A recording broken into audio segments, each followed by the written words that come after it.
কারণ আমার মনে হয় ওদের বন্ডিংটা হওয়াটা ভীষণ প্রয়োজন। আর কবিরই অনেক দিন ধরে।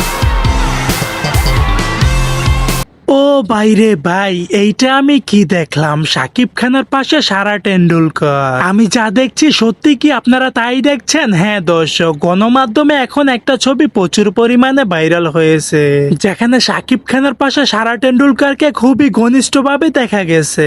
চারদিকে গুঞ্জন উঠেছে এবং দর্শকরা বলছেন তাহলে কি শাকিব খানের রকিস্টার সিনেমার মধ্যে কোনো গুরুত্বপূর্ণ চরিত্রে অভিনয় করবেন সারা টেন্ডুলকার? ঠিক এমনটাই গুঞ্জন উঠেছে এখন সোশ্যাল মিডিয়ার মধ্যে।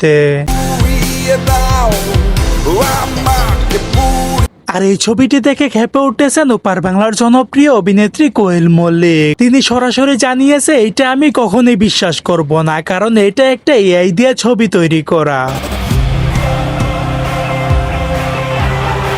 দর্শক, ছবিটি এআই দিয়ে তৈরি করে কেউ একজন সোশ্যাল মিডিয়ার মধ্যে ভাইরাল করে দিয়েছে।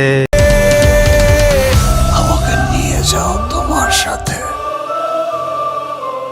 সো দর্শক, আজকের এই ভিডিওটি এই পর্যন্তই। যদি ভিডিওটি ভালো লেগে থাকে তাহলে ভিডিওতে একটি লাইক, একটি কমেন্ট আর অবশ্যই চ্যানেলটি সাবস্ক্রাইব করতে ভুলবেন না।